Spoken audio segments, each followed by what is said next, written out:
Hi guys, this is Chet here from Avion Technology here in the Chicagoland area. We are a digital agency. One of the things we do is actually help to develop products. We've been in a lot of successful product launches, and we've been doing it for the last 17 years. And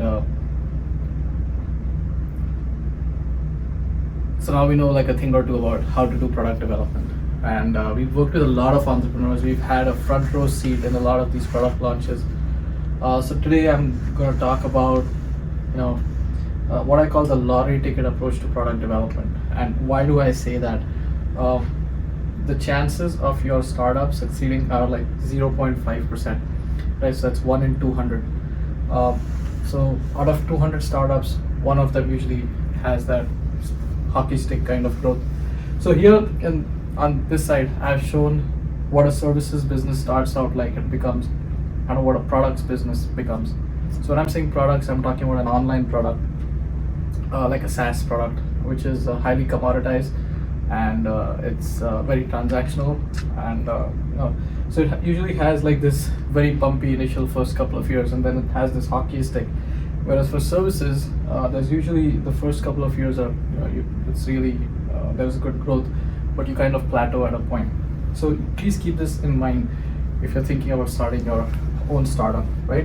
Also remember that 1 in 200 startups become those outlier kind of startups. Unfortunately, we live in a world of social media. One of my favorite kind of examples is NBA players, right? NBA players, like there's so many kids who play basketball, right? But the chances of one of them ending up as an NBA player is like 1 in, I would say, like 20 million or 10 million, right? Something like that. And so the odds are really against you. But then there's a few kids who kind of play at the middle school and then they drop out. Then there's a few kids who play in high school, then they drop out. Then there's a few kids who make it to college, and then finally some who make it to the NBA, some go to the G League, some go overseas. So it is, from a statistical level, from a probability level, it is so difficult to actually end up as an NBA player. And moreover, we always hear about the Steph Currys of the world, the LeBron James of the world. We don't hear about, like the number 300 player to number 500 player who really actually don't make a lot of money. They make, money which is kind of almost the same as, let's say, a superstar surgeon or, a really good doctor. So what social media has done is that it has normalized the outlier, right, in any field. So anyone who's an outlier, social media has kind of normalized that, and because of that normalization, we take that person's success to almost be the norm when usually it is the exception. Based on a lot of successes that I have seen, I know a couple of billionaires, many multi-millionaires, and I can frankly say that they were as hardworking as anyone else, for sure. But they also had certain traits in them that a lot of the others did not have. But most of them had a very strong element of luck, right? And that's something that we usually cannot control, but it's something that we don't even factor in, right? So we always somehow take a successful person and then kind of link it to his hard work, which is a very big factor. Like conscientiousness is a very big factor, but it's not everything, right? So that's one thing I do want you to remember when you're looking at this kind of a scenario in products, which is that luck plays a really important game, and I'll tell you how. Right? The rule of 5. So in most of the product companies that I've seen who become successful, besides the founder, they usually had a team of 4 to 5 other people with them, the core team. And this core team actually was exceptionally talented. So you had a founder who had the idea. He was the visionary, right? He promised to take all of these people to the promised land, sure. But then he had 4 or 5 extremely talented, extremely result oriented, extremely ambitious people who kind of latched on to what he had to say. Why do I say 5? 5 is the lucky number because I read it somewhere that when you have 5 people who come together, they form their own alternate reality, right? So they create a narrative, they create stories, and 5 is the perfect number for an extremely cohesive group. More than 5 and the bonds kind of start to break. But when you have 5 people, it forms an extremely tight knit, extremely cohesive group that creates its own reality. And that's usually what I've seen in a lot of product companies. You have 5 founders, extremely close knit, who have a vision for the world. You usually have one leader who's again very visionary. And one thing that I have seen about that leader is usually they're charmers. They're very good at closing sales. They're very good at getting investors to sign checks. They are very good at getting on the best talent. It's just overall charming personality, right? If you sit in front of them, you'll just after an hour you'll just sign them, 100,000 check, right? Those kind of personalities. They're usually in their 20s, though not always, but they've usually started their first business in their 20s. So even if they're in their 30s, their 40s, they've usually started their first business in their 20s, right? I'm going to come to this point before I come here. Don't forget micro successes, right? Whenever you talk about a product success, whenever you hear about a company that really made it big, a lot of times the founder or the founders have had micro successes in the past, and they have repeated that formula to get here. Never ignore that. Usually feel when we see a success is that person we ascribe it to luck or talent. So we see something and we say, oh, this is how he did it, I'm going to do this too. What we do not realize is that it is that person's 4th or 5th time he's doing something. The only thing is that every time they're increasing the scale of what they're doing. So if you're in your 20s, it's a perfect time. Get together like 3, 4, 5 founders, start something, right? And look at a 10-year window and write somewhere that you're going to do this for at least 10 years. The reason being that most startups will usually go bust within the first 3 years. So if you make it past the first 3 years, and then if you make it past the first 7 years, the chance of that thing being successful are really high. But don't get disheartened if you're not the next unicorn. Don't get disheartened if you don't have $100 million valuation. Even if you have a 10 million or even a 1 million, 5 million valuation, that's okay, because you had your first success and you know what is the process to become successful, and then you can always repeat that process. You can always, then in your mid-30s you can again repeat that, and then by the time you're in your 40s you had 3, 4, 5 successes. That's usually the pattern that I've seen. One big fallacy, and I'm going to get to this, is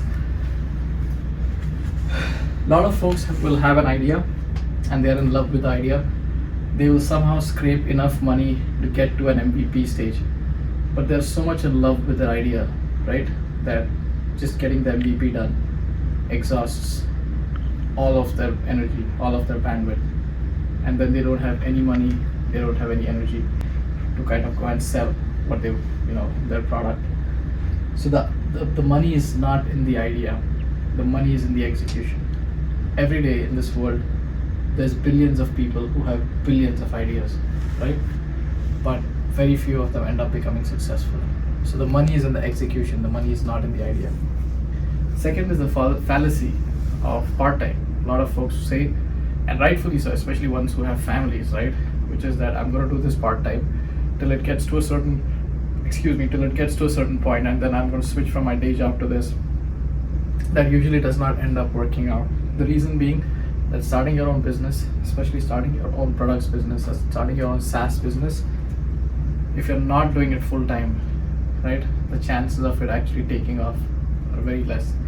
So if you're doing a job, I would say be financially prudent, save up for a month, for a year or two, and if your spouse is working, let her keep working, because then she becomes a support for the family in case if your thing doesn't pan out.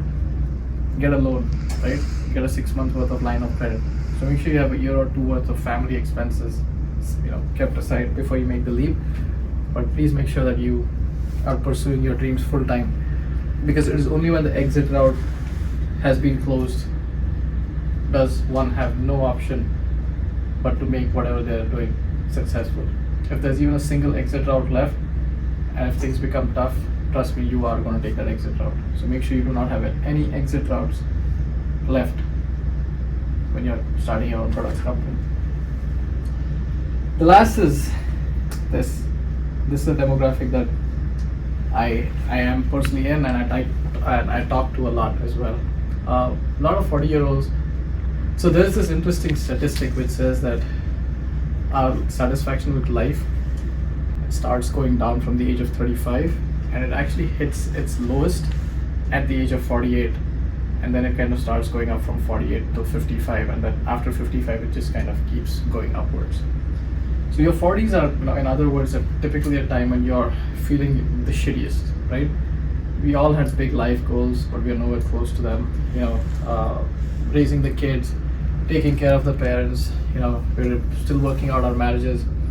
We've had a few health issues crop up. So 40s is usually a very chaotic and shitty time, right? But if you're in your 40s and if you're struggling, trust me, I have seen a lot of people who actually hit their stride in their 40s. So a lot of unicorns, you'll be surprised, are started by folks in their mid 40s, and there's a reason why. A, it's in your mid 40s that you actually have the social connections required to make something successful, and B, any unicorn becomes successful, right? Or any business becomes successful because of the consistent delivery. Because of consistent delivery. So if you're delivering your service or your product consistently at a good quality for a long time, that's when you become successful, and you learn a lot of that in your 40s. So if you're in your 40s and you have a dream, do not be disheartened that you've not reached where you wanted to be. You will get there. And in fact, 40s is a really good time, mid 40s is a really good time to make that leap, because the chances of your success are really high in your 40s. So I hope I have given you some idea. Do not think of, I meet a lot of entrepreneurs, I meet a lot of folks who have a product idea. They usually feel that it's all about the idea, so they come to us, they get an MVP done, and then they put it on the App Store or Play Store. And then after a year or two, it doesn't work out. And they're like, geez, man, I thought I was going to be a billionaire by now. I'm like, I wish it was that easy. Starting and making an online business successful is as difficult as starting and making an offline business successful. So please keep that in your mind. That being said, the entire human history, the cost of failure is the lowest right now. So if you fail, chances are that you can dust yourself off and get back on your feet are the highest right now. 100 years back, 50 years back, if you failed, you were wiped out for life. That's not there anymore. So take what I call smart risks. But if you have an idea, go for it. But do not think of it as a lottery ticket. Work towards it. Have a plan. And remember micro successes, right? It's not about one success. It's about a continuous stream of successes. Thank you so much. Chet here from Avion Technology. This is my number. This is my email. If you have any thoughts, if you have any ideas, give us a shout. Thanks.